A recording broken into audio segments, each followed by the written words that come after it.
Evelyn Louise Elmore, and I was born March the 13th, 1936, to Clifford and Valma Traylor Elmore. And the location was south of Decatur, about an hour, at Donaldson, Illinois, which is near Hillsboro, Illinois.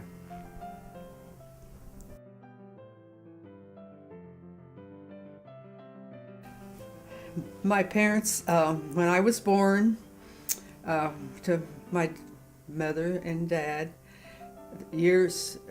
months later, and I'm not, some of the details, I guess I should have asked more questions during my childhood and older years. But anyway, I was told by my grandparents that my mother, my afterbirth, she was never real strong health-wise, and then she developed TB. And it came to the point where my dad, he was a milk truck driver, and it came to the point where she needed more care than what he really could do holding his job as a truck driver on a milk route. And my grandparents, her parents, that I call mothers and pop, that was my grandparents, but I called them mother and pop.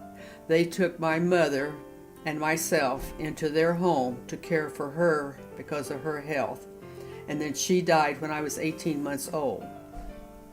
And from them taking care of me as an infant to that point, pretty much, I continued staying with them. And my dad still cared for me as a father and supported me till I graduated from high school. Financially, he still supported me. And but I really was raised by my grandparents. I would always go every summer to my dad's, and for 2 or 3 weeks throughout the summer, and I saw him, from time to time, frequently. But I really was raised in the home of my grandparents on a farm, which was in mile-wise, I'm not sure, maybe 30, 40 miles, maybe 30 miles from where I was born, south of Hillsboro. But they lived on a farm north of Greenville. And so I lived there with my grandparents, and really they were the ones that raised me. And I had an Aunt B, that, which was my mother's sister. She had a brother, Wilbur. He was my uncle. So my grandparents had 3 children. My mother was the oldest, and then my Uncle Wilbur, and then this Aunt B, and she lived in Decatur. And she played a large role as far as being a very special aunt in my life. And I had material things that I wouldn't have had otherwise had it not been for my Aunt B, like my first bike, for instance, and things like that. My dad remarried when I was, I think, 4. I don't really remember the first time that I met my stepmother, but I had a good stepmother, and they were married, I'd have to look it up on paper, many, many years. And they lived in the house, I think, that my dad and my mother did at a short time. And then he gave up being a milk truck driver and took a job with Standard Oil in Wood River, Illinois.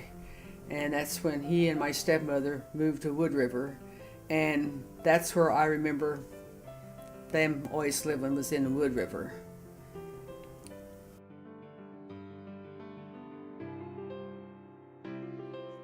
Okay, I went to a one-room country school. First through 12 grades was all in this one schoolroom. Had a neighbor girl, Paulina, and we had about a mile to school. Did a lot of walking to school. She was my friend from childhood, and then there was a couple other neighbor girls, but they didn't live quite as close. Lived on the farm until 1949, when my grandfather had a heart attack. And then my grandmother, she never drove. So within a year, less than a year, she and I moved to Decatur and lived with my Uncle Wilbur and Aunt Esther for some time, and then my grandmother bought a house, and so she and I lived together in Decatur.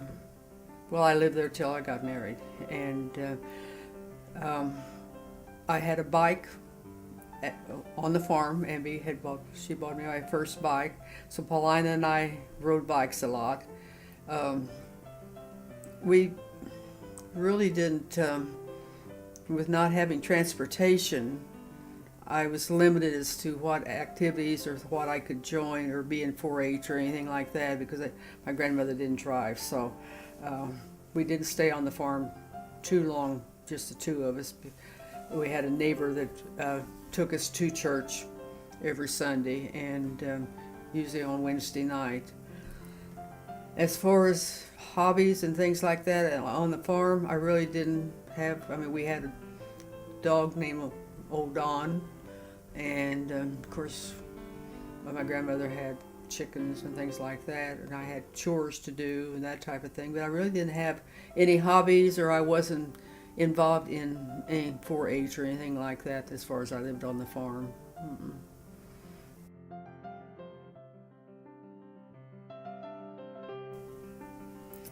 Favorite Christmas present growing up? I don't, of course, compared to what kids get nowadays, it was very limited, but I remembered dolls was one thing that I always had dolls. And I spent a lot of time playing with my dolls, yeah.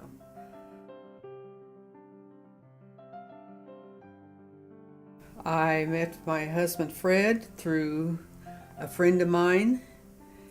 She lived in an apartment at my grandmother's home, and he was going to Milliken, and she lived in that apartment upstairs, and borrowed my typewriter to do some typing for him. And she had been dating previously someone by the name of Bob, but at that time they were broke up, so she was seeing Fred a little bit. And then she went back dating Bob again. And in the meantime, I was introduced to Fred through Ann. Her name was Ann.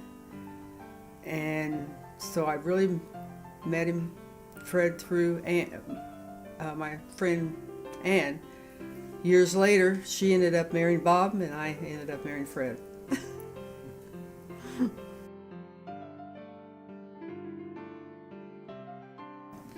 Well, our wedding was always an interesting. In fact, the lady that played the organ at our wedding, she is still in my Sunday school class at church, and I've known her since I started going there. She was playing the organ as I was going down the aisle, and we had two friends that were at that time the movie cameras, the white, with all the bulbs and things on the movie cameras, and we had two different friends that were taking pictures with the movie cameras, and they both turned them on at the same time as she was playing the wedding march, and the power went out. She got quick thinking. She immediately went over to the piano, and she was able to finish the wedding march. But the Lord's Prayer was supposed to be sang as our final song, and that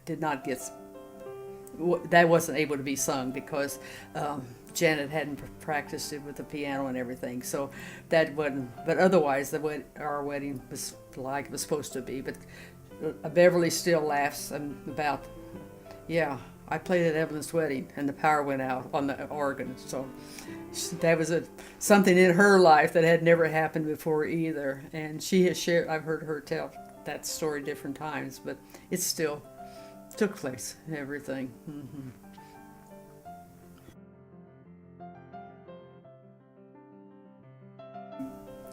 We went to a place called the Wagon Wheel. It was near Rockford. It was near Rockford, Illinois, which is north of Decatur. And it's a lodge. My aunt and uncle used to go to Wisconsin, Aunt Bee, and Uncle Dick, her husband. They used to go to Wisconsin fishing every year, and that's where they would stay as they went to Wisconsin. So we knew about that Wagon Wheel Lodge, and that's where we went on our honeymoon. And then we went on up to Milwaukee, and somewhere, I don't know what the name of it was. Now I don't remember, but there was some place that we took a boat. They put the car and everything on this boat, and we went from one location to the other. Because I know Fred had a Chevy convertible, and I was worried about the weight of that car being put on that boat, and he assured me it was okay. We weren't the first ones, and we weren't the only ones, that this had been done for a long time. So I remember we went from one location to another, and that's how we spent some time up in the Milwaukee area, and then came back to Decatur.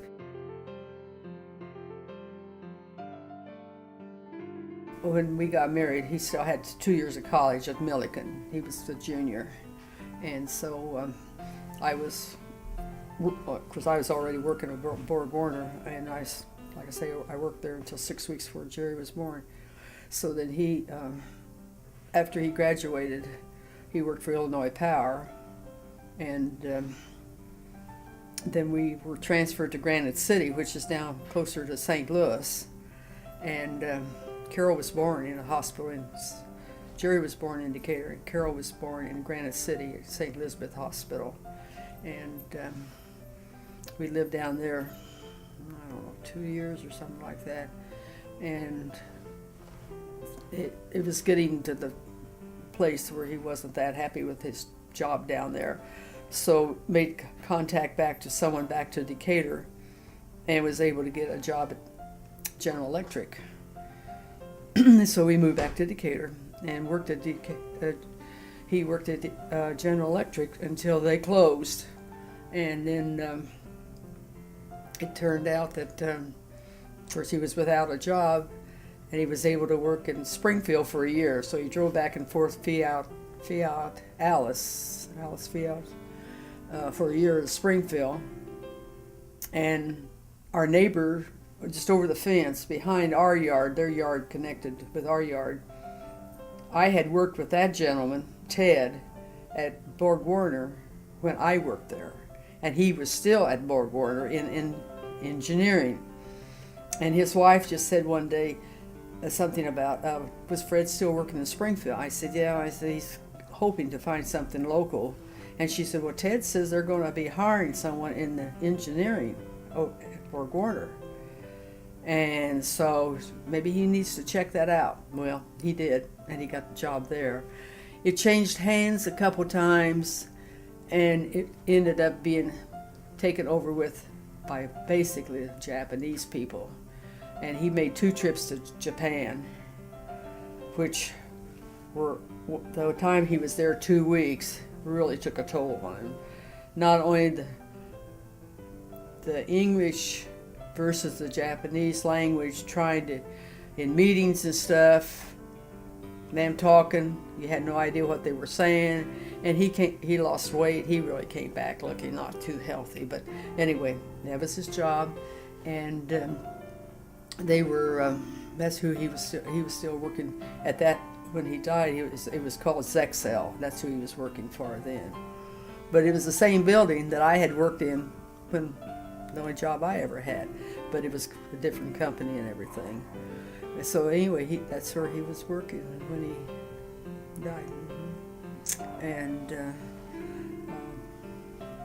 engineering Fred assistant. And I had, Jerry was born June the 30th, 1961, and Carol was born February the 12th, 1964.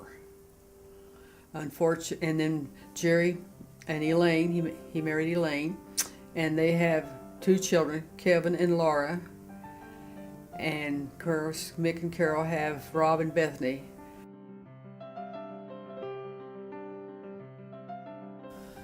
Vacation-wise, I remember a next-door neighbor to my grandmother and we went with, his name was Rex, her name was Nell, and they have a son named Freddie.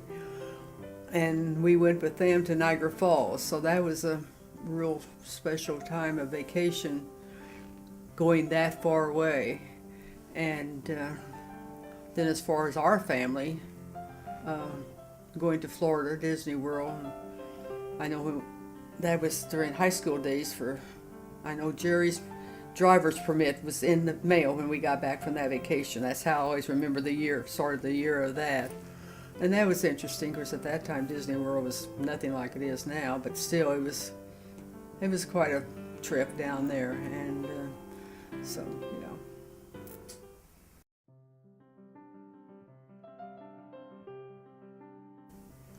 I was at home. Fred, I remember, was in the airport of Cleveland, Ohio. And he called me out on the phone. Yeah, I was 2094 East Whitmer in Decatur. Yeah.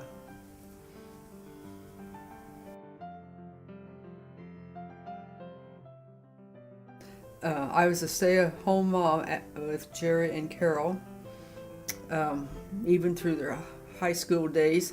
A neighbor of mine, she did from cassettes, one of the funeral homes in Decatur, Dawson Wyckoff, which is the funeral home we have always used, which my family will use because everything is taken care of through them. She did the funeral sermons that were recorded, and she typed up from the cassettes the sermon, and then that sermon was put into a book for the family. And she did that, my neighbor and friend Barb, and it got to be where there was more than she really could handle, and I started doing the same thing. She lived 6 houses from me, 5-6 houses up the hill from me, and we both did that. So I did that, and then we both gave that up. There was a time when they decided not to do that anymore, and so therefore neither one was doing that. And I had volunteered a little bit at the church, and then one of the secretaries was leaving at the church that I belonged to from the time I moved from Decatur to currently. And so the main secretary was a good friend of mine, and she'd asked me if I would have any interest, and I said, yeah, maybe I would. It's part-time.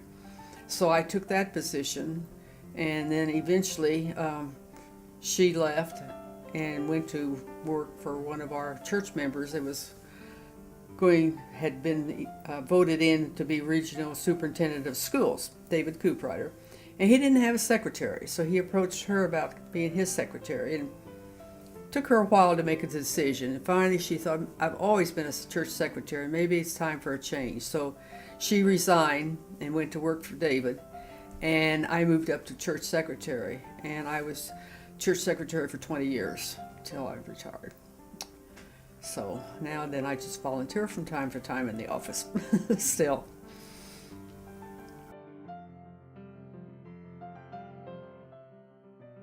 Tabernacle Baptist.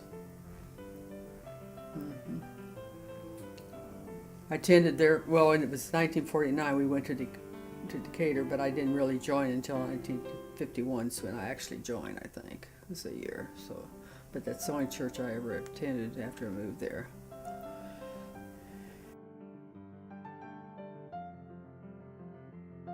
Well, I did get in trouble once. I always went in the summertime, visited my dad in Wood River, and in between seeing him throughout the year, from time to time, he would come up to the farm and see me, and like I say, he always supported me financially every month. And my stepmother worked at a library in Wood River, so she was always not home either. But I would go, in the summertime I would go.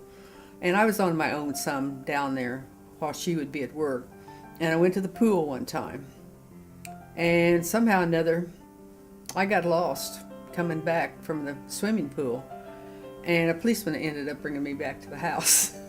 So I do remember that, yeah. So I rode in a police car.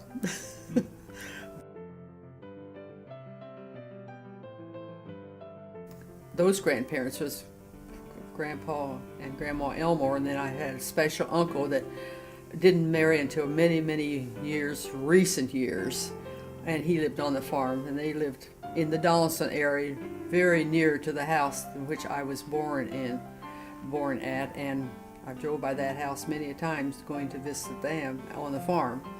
So I do know where the house is, and it's still standing. It's a little white house, but they're all deceased now, so I had no reason to go in by that area. I guess that house, I've been told, has been torn down, so I don't even want to go by there and not see that house standing. So I had good grandparents and a good aunt and uncles and a good dad. Even though I didn't live with him all my life, he was still my dad and there for me, and a stepmother. But never had any brothers or sisters. They didn't have any children, so.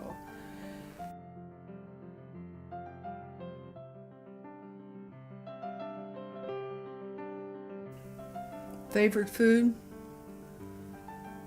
My favorite pie is lemon. Otherwise, I'm not a picky eater. There's very few things I don't like. Now I'm more limited what I eat, being diabetic, and did have a cholesterol problem at one time, so I some of the things I really like, I don't eat as often as I would like to, but usually I can find something that I can eat and no problem at all. Just my limitations on the amounts, if it's something high carbs and that type of stuff.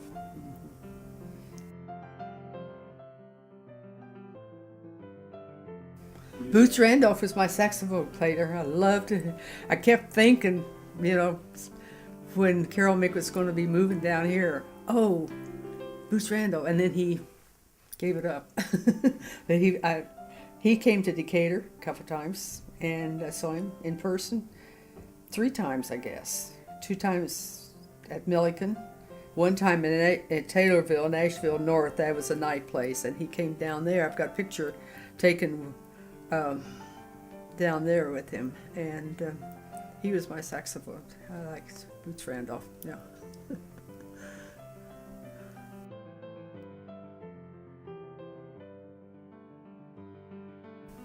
Well, I remember when Carol was learning to drive, we had just half a block from our house, there was a church, or there still is a church. It's still there, very active church. And I remember we had a green Toyota. That's what the kids both learned to drive on. And I just remember one time when Carol was learning to drive, Jerry was going to take her up to let her drive some with him instead of Dad and I. And he took her up there and let her drive up there. Or I don't know whether she drove up there. I think maybe he drove up there. But anyway, she had to drive back home. And that was the first time that she had driven back down from like that distance back to the house. I remember that, him and her going up there, and she wasn't aware of the fact. I think they were just going to drive around the parking lot. Instead, he got her back on them, told her she had to drive back on that street to get back to the house. I just remember that little instance. But as far as anything special, Carol was a pom-pom girl in high school, so naturally we went to all the games with her where she was a pom-pom person. And Jerry played football a little bit at one time, and baseball. And but they both graduated from the same high school, Eisenhower. And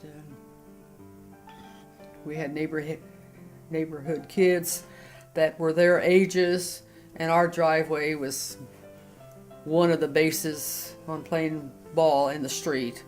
And the boy behind us, he was Jerry's age, and the boy his brother was Carol's age, and then 2-3 doors up was another boy that was Carol's age, and the girl was a year older than Jerry. And so our neighborhood had a lot of kids their age, and there was always kids playing in the street in front of our house and everything.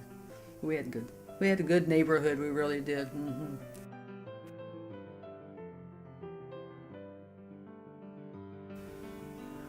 Well, basically,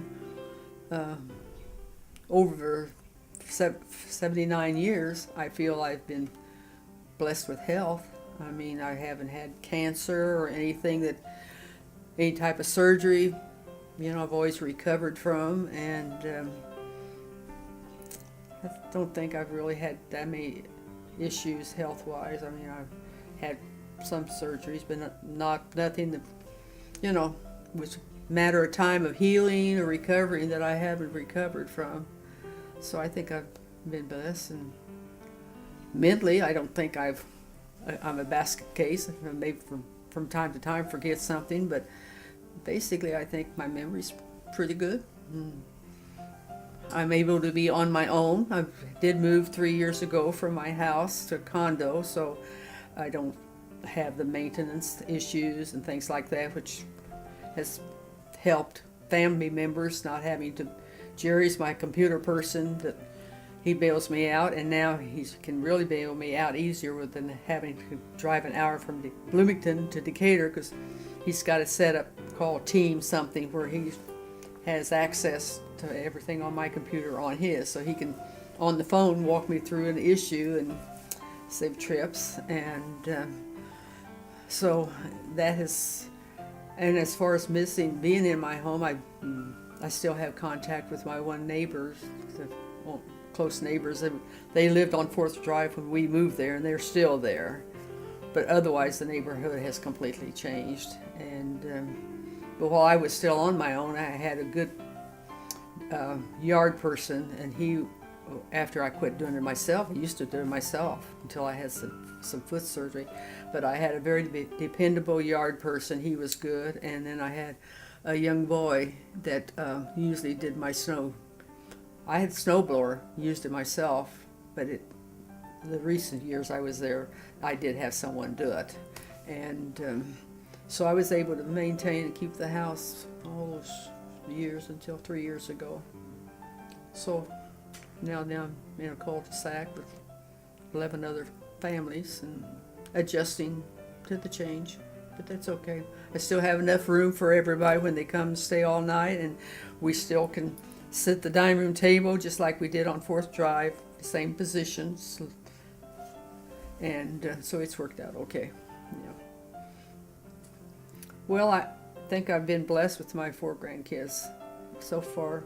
None of them's been they haven't been on drugs, and they've all been good students in high school, through college.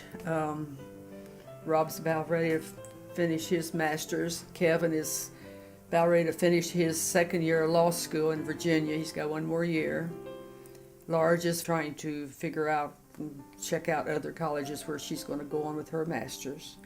And Bethany's just about finished her 1st year. So they've all done very well in college, and I'm very proud of every one of them. And I'm sure they'll all be faced with challenges, but I think they're all level-headed, and hopefully they'll all continue to make good choices in their lives. Mm-hmm.